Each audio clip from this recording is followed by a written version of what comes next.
तथागत भगवान गौतम बुद्ध जी के चरणों में नमन करते हुए मनुवाद की रीढ़ की हड्डी को अपने जूते के ठोकर मारकर तोड़ने वाले ऐसे पेरियार ईवी रामास्वामी नायकर जी के चरणों में नमन करते हुए शोषित पीड़ित दबे कुचले समाज में शिक्षा का बीज रोपित करके उन्हें शिक्षा के मार्ग पर आगे बढ़ाने का काम करने वाले ऐसे महामना महापरिनिर्वाण प्राप्त राष्ट्रपिता ज्योतिबा फूले जी के चरणों में नमन करते हुए हमारी माताओं बहनों में शिक्षा के प्रति जागरूकता के बीजों को प्रफुल्लित करके उन्हें शिक्षा का महत्व समझा करके महिलाओं को पुरुषों के समकक्ष कंधे से कंधा मिला करके आगे बढ़ने की प्रेरणा देने वाली ऐसी हमारी माँ माता सावित्रीबाई फूले जी के चरणों में नमन करते हुए लंदन में जाकर जनरल डायर की छाती में गोली मारकर अपना नाम शहीदों में शुमार कराने वाले सरदार ऊधम सिंह जी के चरणों में नमन करते हुए ठाकुरों का वंश चलता रहे इसलिए अपने सगे बेटे चंदन के प्राणों की आहुति देने वाली ऐसी हमारी मां पन्ना धाई के चरणों में नमन करते हुए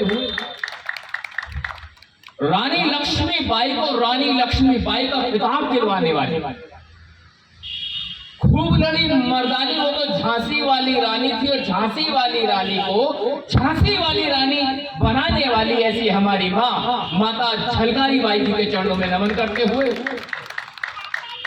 और पूरे उत्तर भारत में नीले रंग की क्रांति का परचम फहराने वाले विशेष रूप से उत्तर प्रदेश के हर जिले के हर चौराहे पर बाबा साहेब डॉक्टर भीमराव अंबेडकर जी की प्रतिमा का अनावरण होता रहे होने के लिए प्रेरित करने वाले बेजुबानों को जबान देने वाले संसद में बाबा साहब डॉक्टर भीमराव अंबेडकर जी की प्रतिमा का अनावरण करने वाले गाजियाबाद जिले का निर्माण करने वाले बैंकों का राष्ट्रीयकरण हो उसके लिए आंदोलन करने वाले जो कहते थे कि जो वो भूमिहीन है उसे भूमि दो भले ही बंजर क्यों ना हो, जो कहते थे जो भूखा है उसे रोटी दो भले ही सूखी क्यों ना हो, ऐसे महापरिनिर्वाण प्राप्त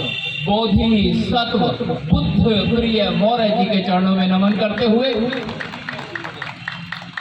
हजारों जातियों में बटे हुए समाज को तेली तमोली फटीक धीमर चूहे चमार अहीर महार लोहार कुकुरमी पासी हजारों जातियों में बटे हुए समाज को बहुजन समाज नाम की माला में फूलों की तरह सहेज कर रखने का काम करने वाले ऐसे महामना महापरिनिर्वाण प्राप्त मान्यवर साहेब काशीराम जी के चरणों में नमन करते हुए पूरे विश्व को विश्व का सबसे बड़ा लिखित संविधान देने वाले पूरे विश्व को विश्व का सबसे बड़ा लोकतंत्र देने वाले पूरे विश्व को विश्व का सबसे बड़ा गणतंत्र देने वाले वो महिलाएं जो नौकरियों में हैं उनके लिए प्रसूति अवकाश की व्यवस्था करवाने वाले, वो लोग जो नौकरी ढूंढ रहे हैं उनको सरकारी नौकरी मिल सके उनके लिए रोजगार कार्यालयों का निर्माण करने वाले, वो लोग रोजगार कर रहे हैं सरकारी नौकरी कर रहे हैं, जब रिटायर हो जाएंगे तो रिटायर होने के बाद एक छोटी सी आमदनी चलती रहे पेंशन की व्यवस्था करवाने वाले, और अगर रिटायरमेंट के बाद छोटा मोटा कोई व्यापार करना हो तो उसके लिए एक मुश्त राशि होनी चाहिए, उसके लिए भविष्य निधि की व्यवस्था करवाने वाले, रिहंद बांध और विभिन्न प्रकार के बांधों की संकल्पना करने वाले, भारत की आर्थिक रीढ़ की हड्डी का निर्माण करने वाले। उस समय अंग्रेजों को इंपीरियल बैंक बनाने की सलाह दी जिस पर आधारित आज का रिजर्व बैंक ऑफ इंडिया बना है। इसलिए कह रहा हूं भारत की आर्थिक रीढ़ की हड्डी का निर्माण करने वाले, भारत की करेंसी की संकल्पनाएं करने वाले, इतना महामानव इतना बड़ा विद्वान जिसने कहा कि 3 तरह की पत्र मुद्रा हो सकती है, प्रादिष्ट पत्र मुद्रा, अगर 100 रुपए का नोट छापना है तो 100 रुपए के नोट के बराबर का सोना रिजर्व बैंक में रखा जाना चाहिए। परिवर्तनशील पत्र मुद्रा, अगर 100 रुपए का नोट छापना है तो 100 रुपए के नोट में 50 रुपए की कीमत का सोना रिजर्व में हो और 50 रुपए की सरकारी गारंटी चलेगी। अपरिवर्तनशील पत्र मुद्रा कि अगर तुम्हारे पास सोना नहीं भी है और भारत की सरकार चाहती है कि reserve bank of India note छापे तो अपरिवर्तनशील पत्र मुद्रा छापी जा सकती है, जिसके लिए सोना रखने की आवश्यकता नहीं है। केवल और केवल नोट पर लिख दिया जाए, मैं धारक को 100 रुपए अदा करने का वचन देता हूं, और नीचे गवर्नर के सिग्नेचर। इतनी बड़ी संकल्पना करके भारत की आर्थिक रीढ़ की हड्डी का निर्माण करने वाले the symbol of knowledge Bodhisattva Baba Saheb doctor Bhimrao Ambedkar ji के चरणों में नमन करते हुए शब्द कम पड़ जाते हैं कि उस महामानव की शान में ऐसा क्या कह दूं, ऐसे कौन से शब्द कह दूं कि उनकी शान को और बढ़ाया जा सके। शब्द कम पड़ जाते हैं। मंच आसीन समस्त विद्वानगण, अतिथिगण, आपको मेरा क्रांतिकारी जय भीम। और दर्शक दीर्घा में आए हुए मेरी माताएं, बहनें, मेरे युवा साथी, बुजुर्ग साथी, आप सभी को मेरा क्रांतिकारी जय भीम। कितना मरा हुआ जय भीम निकल।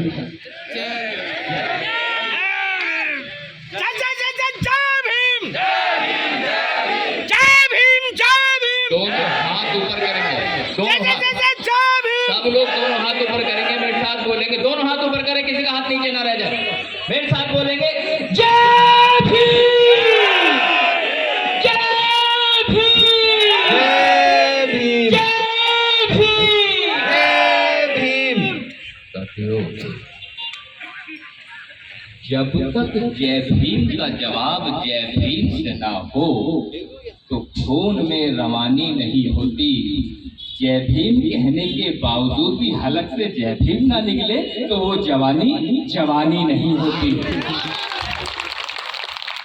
तो कुछ सीन ऐसा है कि हालत हाल के सबब हालत हाल ही गई, हालत हाल के सबब हालत हाल ही गई। शौक में कुछ नहीं गया, शौक में कुछ नहीं गया, शौक की जिंदगी गई। जैसे शाम के 8 बजते हैं, 2 पैक अंदर, समाज का लौंडा सिकंदर। और ये कड़वा सत्य बोल रहा हूं, मैंने अपनी आंखों से देखा है। मेरे समाज के बेटे को, मेरे समाज के बेटे को मैंने देखा शराब पी के अपने बाप का मुंह पीटते। तो इसलिए कह रहा हूं, हालत हाल के सबब हालत हाल ही गई। शौक में कुछ नहीं गया, शौक की जिंदगी गई।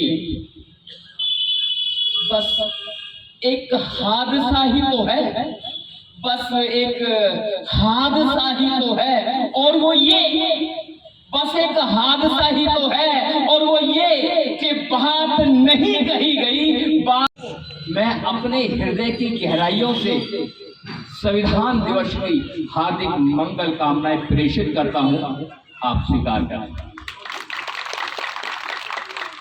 संविधान जो भारत का आधार है, संविधान जो भारतीय समाज का आधार है, संविधान जो भारत में रहने वाले हर एक व्यक्ति का आधार है, संविधान जो आपको भारत का नागरिक होने की क्षमता देता है, संविधान जो आपको भारत में रह करके रोजगार करने की क्षमता देता है, संविधान जो भारत में रह करके अपने परिवार का भरण पोषण करते हुए अपने रिश्तेदार, नातेदार, यार दोस्त सबके साथ संबंध बनाने की क्षमता देता है, संविधान जो आपको नैतिक मूल्य समझाते हुए सामाजिक मूल्यों को आधार बना करके राजनीतिक मूल्यों की समझ प्रदान करता है, संविधान जो कहता है कि हम सब एक हैं, संविधान जो समता मूलक समाज की स्थापना करता है, संविधान जो भेदभाव समाप्त करता है, संविधान जो जातिवाद को समाप्त करता है, संविधान जो लिंग आधारित भेदभाव को समाप्त करता है, ऐसा संविधान पूरे विश्व में कहीं नहीं है जो इतने सारे हक, हकूक और अधिकार आपको प्रदान करता है। और ऐसा विशालकाय संविधान बनाने की क्षमता अगर किसी में थी, वो थे हमारे बाबा साहब डॉक्टर भीमराव अंबेडकर, और किसी में वो क्षमता नहीं, और किसी में क्षमता नहीं।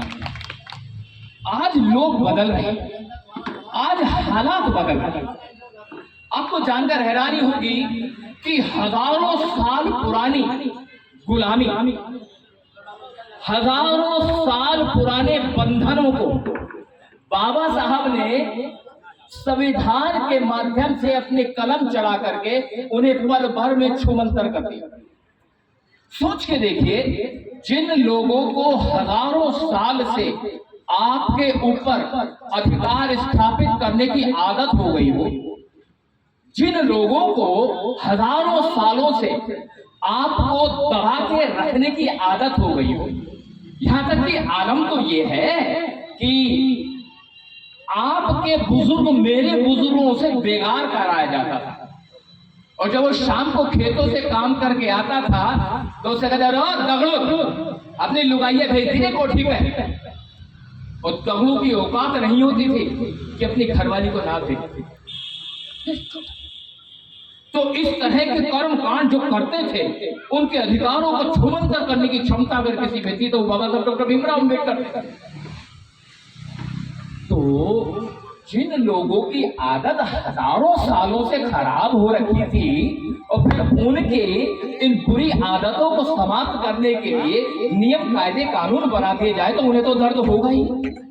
और दर्द हुआ, और दर्द इतना दर्द हुआ उन लोगों को कि वो आज भी बाबा साहब डॉक्टर भीमराव अंबेडकर जी के लिखे गए संविधान को किसी न किसी रूप में नष्ट भ्रष्ट करने की युक्तियां लगा लेते हैं, उसे समाप्त करने का प्रयास करते हैं। यहाँ तक कि बहुत सारे विद्वान जो कभी सर्वोच्च न्यायालय के न्यायाधीश हुआ करते थे, जब उन्हें इनाम में राज्यसभा मिली तो राज्यसभा में आते ही सबसे पहले उन्होंने बयान दिया कि मुझे ऐसा लगता है कि इस भारतीय संविधान के मूल चूल ढांचे में परिवर्तन कर देना चाहिए।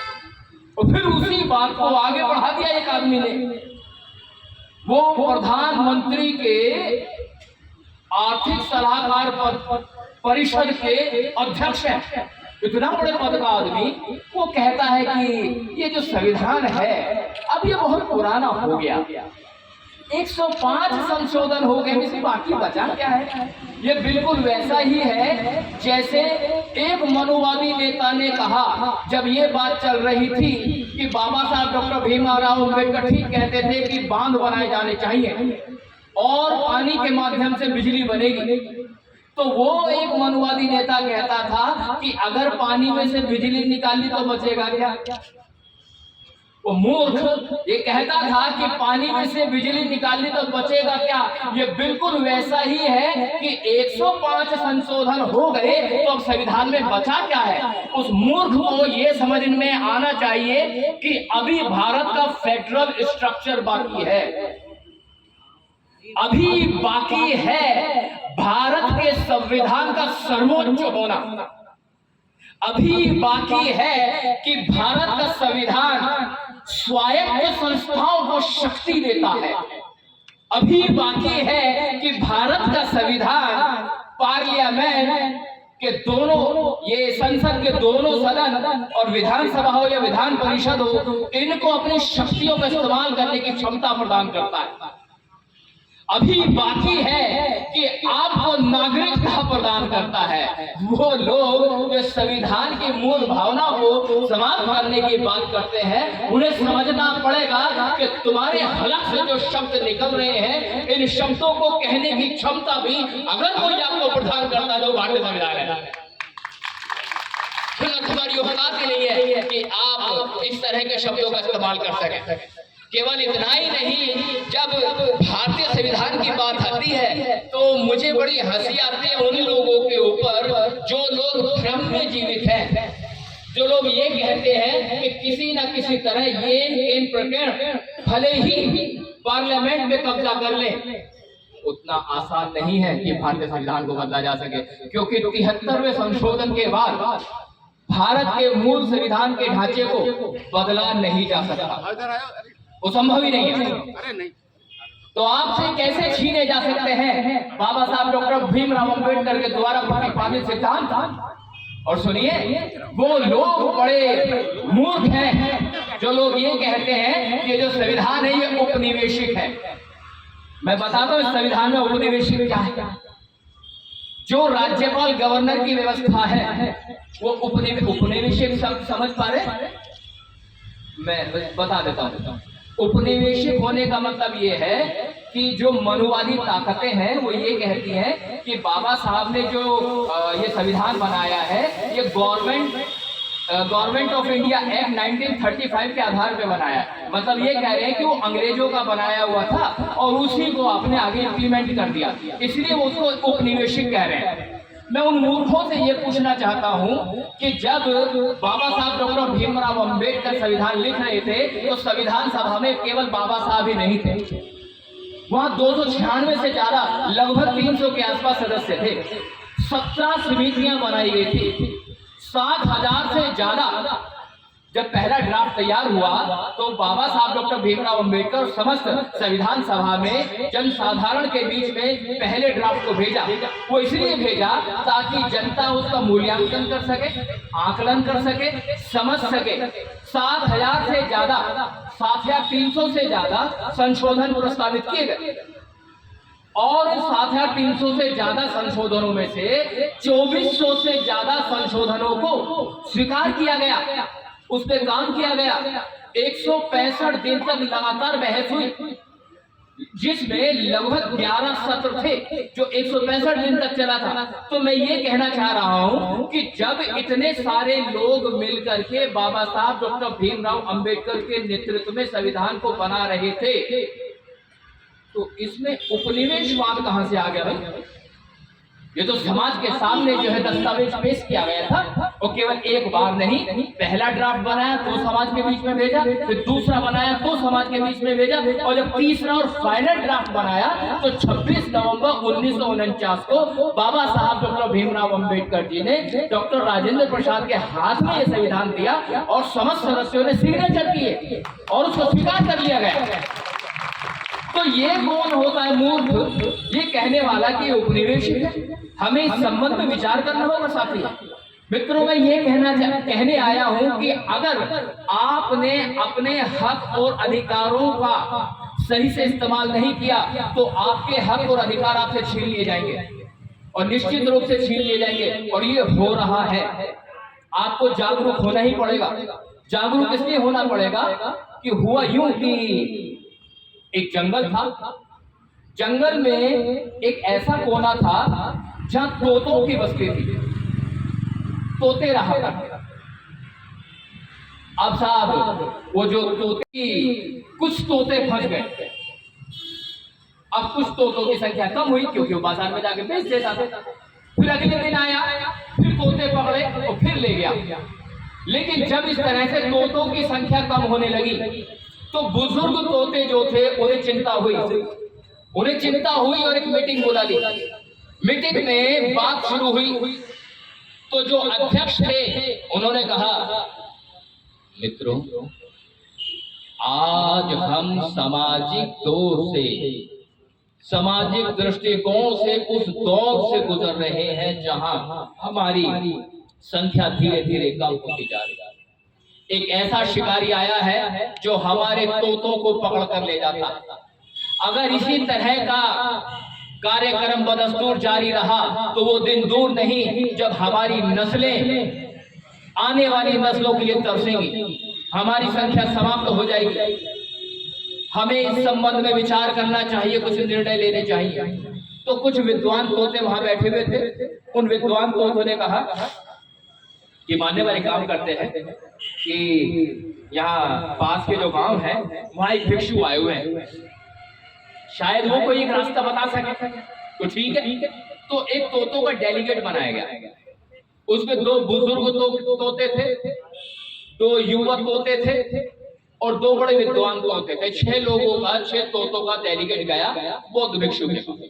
भिक्षु से जाके कहा, हे महामना, हे भिक्षु, हमें इस समस्या से निजात दिला दे, क्योंकि धीरे धीरे संख्या समाप्त होती जा रही है। अगर हमने इसको नियंत्रित नहीं किया तो वो दिन दूर नहीं जब हमारी आने वाली पुश्तें भी हमारा दुखड़ा रोएंगी, हमें कुछ नहीं प्राप्त होगा, कोई मार्ग बताएं। उन्होंने कहा, सुनो ध्यान से, उस सारे तोतों को जाके सिखा देना, शिकारी आएगा, जाल बिछाएगा, दाना डालेगा, फंसना मत। जाओ ये वाली बात एक एक तोते को सिखा दो, समझा दो उसे कि शिकारी आएगा, जाल बिछाएगा, दाना डालेगा, फंसना मत। तो डेलीगेट वापस आए, उन्होंने सारे तोतों को सिखा दिया, सारे तोते सीख गए। अब शिकारी आया, जैसे शिकारी आया तो शिकारी को देखते ही तोतों ने कहना शुरू कर दिया, शिकारी आएगा, जाल बिछाएगा, दाना डालेगा, फंसना मत। शिकारी कहने लगा, बाप रे, तो तोते तेज हो गए, ये तो बहुत चालाक हो गए तोते। एक काम करते हैं, कल आता। वो अगले दिन आया, अगले दिन तोतों ने उसको जैसे देखा कहना शुरू कर दिया, शिकारी आएगा, जाल बिछाएगा, दाना डालेगा, फंसना मत। शिकारी आज फिर लौट गया। अब जब भी शिकारी आए तो तोते यही कहना शुरू करते, बड़ा परेशान हुआ यार कि मेरा तो रोजगार खत्म हो गया, बड़ी मुश्किल से तोतों को पकड़ के बाजार में बेचता था, घर में रोटी चलती थी, वो सब खत्म हो गया। अब किसी ने कहा, गुरु ऐसा है, बराबर वाले जो गांव है ना, वहां पे जो भिक्षु, वहां से गुरु मंत्र लेकर आए, तू भी जाऊंगा। वो भी पहुंच गया वहां जाके कहने लगा, मामा ना, आपने तो मेरा रोजगार बंद करवा दिया। क्या ज्ञान दे दिया इन तोतों को? इन तोतों को ऐसा ज्ञान दे दिया कि मेरा तो रोजगार बंद हो गया। तो भिक्षु ने कहा, वो जो कर रहे हैं उन्हें करने दो, तुम्हारा जो काम है तुम उसे करो। वो समझ गया। अब शिकारी वापिस आया, शिकारी को देखते तोतों ने कहना शुरू किया, शिकारी आएगा, जाल बिछाएगा, दाना डालेगा, फंसना मत। शिकारी आया, जाल बिछाया, दाना डाला, और आधे से ज्यादा तोते आगे फंस गए, और उसने जाल बंद किया और तोतों को लेकर चल पड़ा। मन में आया कि यार चल के पहले धन्यवाद तो अदा करो भिक्षु का कि उनका बताया हुआ गुरु मंत्र काम कर गया। वो गया भिक्षु के पास और भिक्षु से कहने लगा, हे महामना, बहुत बहुत साधुवाद कि आपने जो गुरु मंत्र बताया, आज तो इतने सारे तोते पकड़ लिए, अब से पहले इतने नहीं पकड़ गए थे। लेकिन एक बात तो बताओ, इन्हें भी आप ही ने मार्ग बताया, मुझे भी आप ही ने मार्ग बताया, लेकिन ये फंस क्यों गए? अब ध्यान से सुनना। भिक्षु ने कहा कि मैंने इन तोतों को कहा था कि शिकारी आएगा, जाल बिछाएगा, दाना डालेगा, फंसना मत। ये लिप सर्विस नहीं करनी, बोलने का नहीं था, अपने आचरण में उतारना था। जय भीम बोलने से काम नहीं चलेगा, संविधान को बचाना है, जय जय जय जय जय भीम कहने से काम नहीं चलेगा।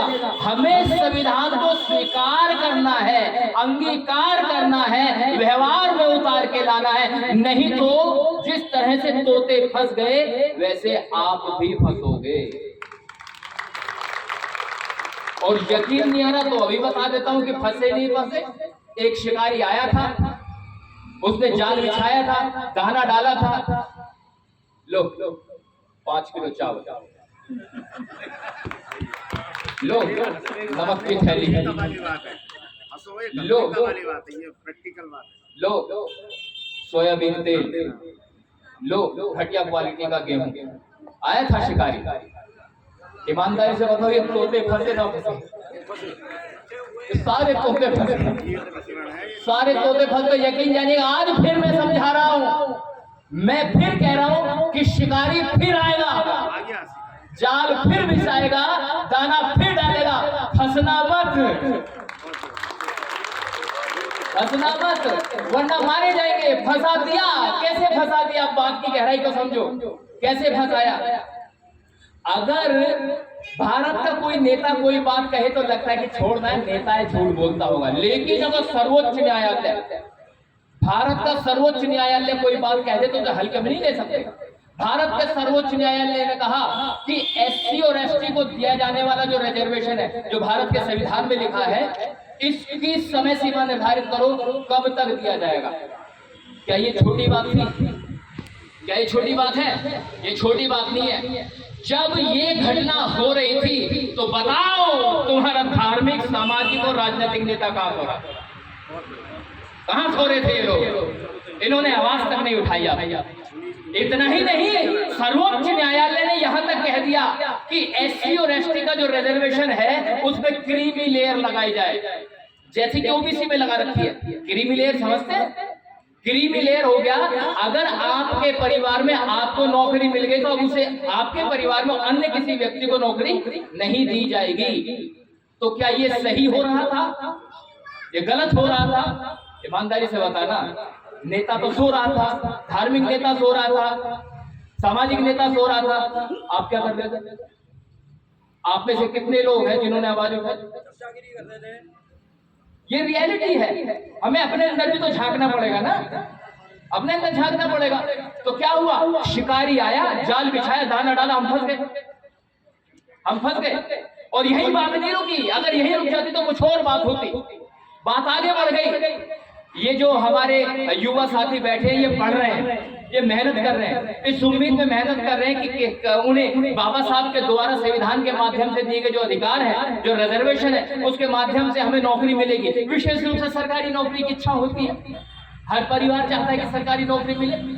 लेकिन जानते हो क्या किया इन लोगों ने, इन मनुवादी ताकतों ने? ये जो शिकारी आए, इन्होंने, शिकारियों ने क्या किया? मुरादाबाद में पैदा होने वाले बच्चे को अगर रिजर्वेशन मिलेगा तो केवल उत्तर प्रदेश में ही मिलेगा, हिमाचल प्रदेश में नहीं मिलेगा भाई, पंजाब में नहीं मिलेगा, तमिलनाडु में नहीं मिलेगा। लेकिन बाबा साहब तो सबके लिए कह के गए थे, सब जगह मिलेगा। लेकिन इन मनुवादी ताकतों ने आपके रिजर्वेशन को केवल और केवल उत्तर प्रदेश तक सीमित कर दिया। दिल्ली के बच्चों को केवल दिल्ली में मिलेगा, हरियाणा के बच्चों को केवल हरियाणा में मिलेगा, राजस्थान के बच्चों को केवल राजस्थान में मिलेगा। अब बताओ, तोता फंसा नहीं फंसा? फंस गया। चलो, नेता ने तो आपकी आवाज नहीं उठाई। ईमानदारी से बताओ, तुम क्या कर रहे थे जब ये घटना हो रही? तो क्या कर रहे थे? मैं बताऊं क्या कर रहे थे? ये जितने युवा है ना, हो सकता है मेरी बात बुरी लगे तो लगे यार, मोबाइल में नंगी नंगी फोटो देखने में इनको मजा आता है, मोबाइल में अच्छी बातें सीखने में इनको मजा नहीं आता। अंतसंत चीजें देखेंगे मोबाइल में। आपकी बर्बादी का सामान तैयार कर दिया गया, आपकी बर्बादी तय कर दी गई, इन सब तोतों को फंसा दिया गया। लेकिन इन्हें तो दर्द भी नहीं हो रहा भाई, इन्हें तो दर्द भी नहीं हो रहा। और बात यही नहीं रुकी, बात और बढ़ी। हमारे जो बच्चे हैं ना, मूर्ख नहीं, ऐसे मेधावी बच्चे भी आते हैं साथ कंपटीशन पे, जो 95% लाते हैं। तो जानते क्या होता था? उन्हें एससी की लिस्ट से निकाल के जनरल में डाल देते थे, शेड्यूल्ड ट्राइब्स की लिस्ट में से निकाल के जनरल में डाल देते थे, तो एक सीट बच जाती थी, तो किसी गरीब के काम आती थी।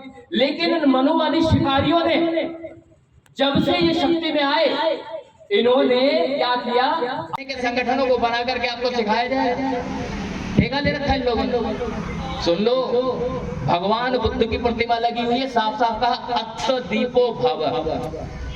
आपको अपना दीपक स्वयं बनना पड़ेगा, किसी के सहारे मत बैठो कि कोई सतीश बहुत आके आपको सिखाएगा। सुनो, अगर कोई सतीश बहुत आके सिखाएगा तो साला कीमत भी ले जाएगा। मैं बता रहा हूँ, मैं बता रहा हूँ। और ऐसा हो चुका है, ऐसा हो चुका है। आप लोग कीमत चुका रहे हो। केवल इतनी सी बात, अगर टीवी नहीं सिखा रहा है, बता रहा है, तो मोबाइल में देख लो, पूरी दुनिया कनेक्टेड है इंटरनेट के थ्रू। लेकिन ये हो ना सका, पर ये हो ना सका। और अब ये आलम है कि तू नहीं तेरा हम और तेरी जुस्तजू भी नहीं, पर ये हो ना सका। और अब ये आलम है कि तू नहीं तेरा हम और तेरी जुस्तजू भी नहीं, और गुजर रही है जिंदगी इस तरह, इसे किसी के सहारे की आरज़ू भी नहीं, और बस यूं ही रह जाऊंगा कभी होके मेरी हम नफस, तू मुझे जवाब दे या ना दे। बस कभी कभी मेरे दिल में ख्याल आता है कि इस तरह की बातें मैं कह दूं। हो सकता है मेरी बातें थोड़ी सी कड़वी लगे, बस सब बोल। देखिए, जो कड़वी दवाई होती काम करती है, दर्द होता है लेकिन काम करेगी। केवल एक आखिरी वक्तव्य देकर मैं अपनी बात को समाप्त करूंगा। आज का जो दौर है, वो बड़ा मनोवैज्ञानिक दौर आ गया। अच्छा ध्यान रखना, पहले इतना जबरदस्त मनोवैज्ञानिक दौर नहीं था जितना अब आ गया। लोग आपसे आप ही से कहेंगे आगे कि आरक्षण वाले जो लोग हैं वो अयोग्य होते हैं। ये जो संविधान है ये पुराना हो गया। यकीन जानिए इसी बात को बार बार आपसे कहेंगे तो आप ही में से बहुत सारे लोग ऐसे हैं जो स्वीकार करना शुरू कर चुके हैं कि हाँ आरक्षण ठीक नहीं है। बोलो मैं सच कह रहा हूँ झूठ कह रहा हूँ? ये रियलिटी है। तो मैं इस बात को साबित करता हूं कि आज मनोविज्ञान के आधार पर आपको किस तरह से मूर्ख बनाया जा रहा है। भाई साहब आपका क्या नाम है? राजकमल जी। राजकमल जी, राजकमल जी एक कार है, ऐसे मान के चलिएगा कम से कम 10 करोड़ की कार है, यूं कहिएगा लैम्बोर्गिनी, ठीक, और आप उस कार को चला कर बैठी बैठी। ये जो लैम्बोर्गिनी है बड़ी महंगी कार है, बहुत स्पीड में चलती है, विदेशों में इसकी बहुत ज्यादा डिमांड है। एक दिन क्या हुआ, वो कार मुरादाबाद की सड़कों पर दौड़ने लगे। अभी कार का जो ड्राइवर है उस कार को लेकर के फवारा चौक से मुड़ करके दिल्ली की तरफ धीरे धीरे बढ़ रहा था और फ्लाईओवर के नीचे से हाईवे पे जैसे ही चढ़ा तो 2 मोटरसाइकिल आई जिन पे 4 लोग बैठे हुए थे। उन्होंने गाड़ी के सामने जाकर के मोटरसाइकिल को रोक दिया और उन चारों लोगों के हाथों में गन थी। गन भी बड़ी आधुनिक गन थी और गन पॉइंट पर उन्होंने लैम्बोर्गिनी को रुकवा दिया। माउजर निकाल करके ड्राइवर की कनपट्टी पे ताना और उससे कहा कि गाड़ी को अनलॉक करो। गाड़ी को अनलॉक कर दिया गया। एक आदमी ड्राइवर के बराबर वाली सीट पे बैठ गया और 2 आदमी ड्राइवर के पीछे वाली सीट पे बैठ गए और वो जो 2 मोटरसाइकिल थे वहीं छोड़ दी और एक आदमी वहीं छूट गया। उन तीनों के हाथ में गन है। अब गन पॉइंट पर ड्राइवर से कहा गया कि गाड़ी चलाओ। गाड़ी चल पड़ी। अभी गाड़ी चली थी, अरे एक बात बताने भूल गया कि ड्राइवर के बराबर वाली सीट पे जो आदमी बैठा था उसकी उम्र ड्राइवर की उम्र से 5 साल ज्यादा थी और जो 2 लोग ड्राइवर के पीछे वाली सीट पे बैठे थे उनकी उम्र ड्राइवर की उम्र से 5 साल कम थी। गाड़ी चल पड़ी। अभी गाड़ी स्पीड पकड़ी थी कि गन पॉइंट पे कहा गया कि चौराहे से गाड़ी को लेफ्ट ले लो। गाड़ी को लेफ्ट ले लिया गया। अब लेफ्ट लेने के बाद फिर से ड्राइवर से कहा गया कि गाड़ी को सबवे को उतार दो। अब सबवे को उतार दिया गया। सबवे से कहा गया कि गाड़ी को कच्चे में उतार दिया जाए। अब गाड़ी को कच्चे में उतार दिया गया। जैसे ड्राइवर को कहा गया वैसे गाड़ी चलाते रहे। पर एक बात बतानी भूल गया कि वो जो ड्राइवर है, ड्राइवर के बराबर वाली सीट पे जो आदमी बैठा है उसकी उम्र ड्राइवर की उम्र से 5 साल ज्यादा था और जो 2 लोग पीछे बैठे हैं उनकी उम्र ड्राइवर की उम्र से 5 साल कम थी। गाड़ी चल पड़ी। अभी गाड़ी चलते चलते गांव में आ गई। गांव में जैसे घुसी थी तो वहां बहुत सारी भीड़ लगी हुई थी। कुछ लोग खड़े हुए थे तो गाड़ी में बैठे हुए लोग डर गए कि कहीं ऐसा तो नहीं, इन्हें पता चल गया हम कौन है। अब उनमें से एक आदमी उतर के गया, जाके देखा क्या मामला हो गया। तो उन्होंने कहा कि एक बुजुर्ग की डेथ हो गई है, इस वजह से सब लोग इकट्ठा हो रहे हैं। तो गाड़ी को उनसे बचा करके आगे ले जाया गया। पर एक बात बतानी भूल गया, वो व्यक्ति जो ड्राइवर के बराबर वाली सीट पे बैठा था उसकी उम्र ड्राइवर की उम्र से 5 साल ज्यादा थी और वो 2 व्यक्ति जो ड्राइवर के पीछे वाली सीट पे बैठे थे उन दोनों की उम्र ड्राइवर की उम्र से 5 साल कम थी। गाड़ी चल पड़ी। गाड़ी चलते चलते बिल्कुल एंड पॉइंट पर पहुंच गई जहां पे गांव खत्म हो रहा था। जहां गांव खत्म हो रहा था वहां पर गाड़ी पहुंची तो गाड़ी को रोक दिया गया। तो वहाँ एक पीपल का पेड़ था। पीपल के पेड़ के पीछे गाड़ी में बैठे हुए जो दो लोग थे उतर करके गए। गाड़ी में अभी ड्राइवर बैठा है और बराबर वाला आदमी बैठा है, गन पॉइंट पर रोक के रखा है। वहां जाकर के उन्होंने बेलचे से जमीन को खोदना शुरू किया। अभी जैसे जमीन को खोदा तो उसमें से एक बैग निकला। बैग को खोल के देखा तो उसमें 2-2 हजार के वो वाले नोट रखे हुए थे, क्योंकि बात उसी समय की जब 2000 का नोट चलता था। अब वो नोटों का बैग लेकर के गाड़ी में आके बैठ गए और ड्राइवर से कहा कि गाड़ी चलाओ।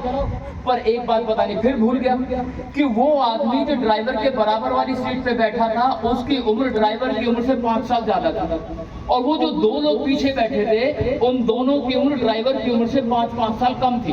अब गाड़ी चल पड़ी। गाड़ी जब चल पड़ी तो गांव से बाहर निकले तो सबवे से हाईवे पर आ गए। एक पॉइंट पर आकर के गाड़ी को फिर रुकवा दिया गया। पर एक बात बतानी फिर भूल गया, वो आदमी जो ड्राइवर के बराबर वाली सीट पे बैठा था उसकी उम्र ड्राइवर की उम्र से 5 साल ज्यादा थी, और जो दो आदमी पीछे बैठे थे उन दोनों की उम्र ड्राइवर की उम्र से 5-5 साल कम थी। अब साहब गाड़ी में से तीनों लोग उतर गए और उन्होंने कुछ नोटों की गड्डियां ड्राइवर को दे दी।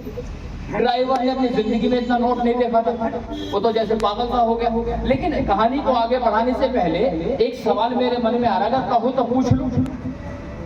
जिससे पूछूंगा वो जवाब देगा, डिस्टर्ब कोई नहीं करेगा। जिससे पूछूंगा वो जवाब देगा। सवाल ये है कि भाई साहब ड्राइवर की उम्र क्या थी?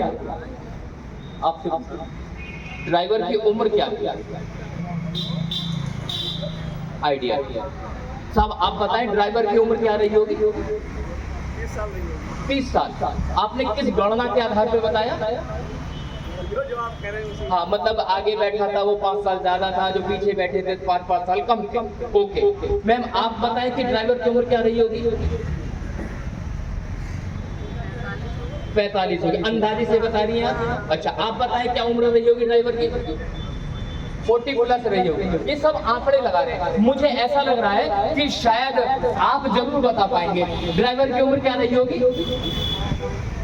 50 साल। 50 साल। आपने किस आधार में बताया?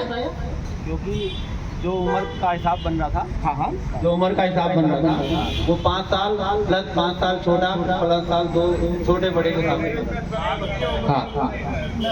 हाँ उससे 5 साल बड़ा था। हाँ उससे 5 साल बड़ा था। नहीं अब मैं बताता हूँ, ये बताओ ड्राइवर था कौन?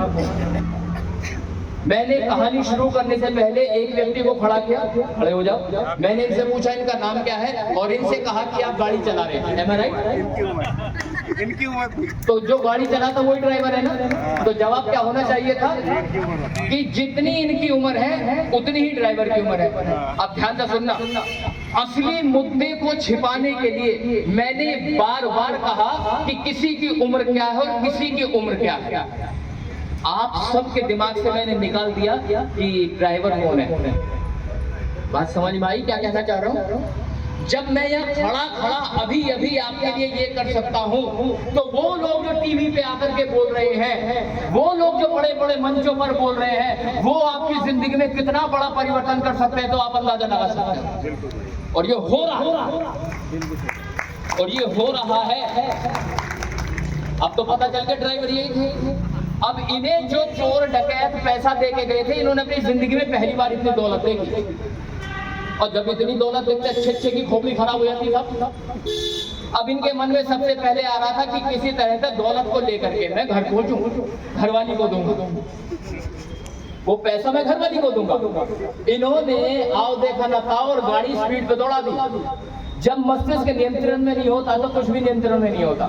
मन में बहुत सारे विचार घूम रहे थे कि आज तो इतनी सारी दौलत मिल गई, इस दौलत का मैं ये करूंगा वो करूंगा, अब तो मेरे बच्चे विदेश में पढ़ेंगे, अब तो मैं बड़े बड़े व्यापार कर सकता हूँ, इतनी सारी दौलत आ गई, अब मुझे ड्राइवर बने रहने की आवश्यकता ही नहीं है। ये सब दिमाग में चल रहा है।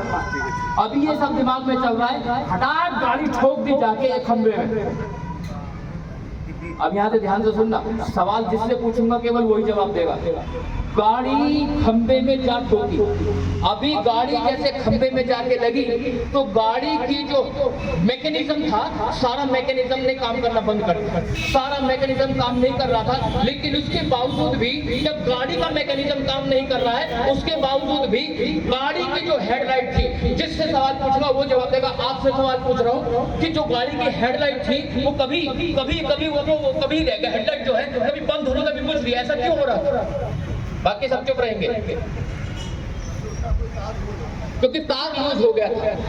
मैं आपसे पूछना चाहूंगा कि गाड़ी खंबे में आके खड़ाक लगी और जैसे लगी तो इनका जो सर था वो लगा स्टीयरिंग पर, क्योंकि एयर बैग खुला नहीं, खून बह रहा है, लेकिन गाड़ी की जो मैकेनिज्म खराब हो गई। वो जो हेडलाइट है, हेडलाइट कभी लाइट जो है वो कभी बंद हो रही है, कभी बुझ रही है, ऐसा क्यों हो रहा था?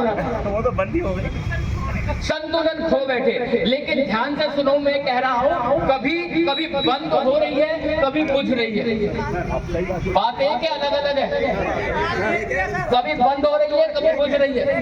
इसका मतलब ये हुआ, जब कोई नेता अपनी बॉडी लैंग्वेज इस्तेमाल करता है तो शब्दों पे ध्यान नहीं जाता।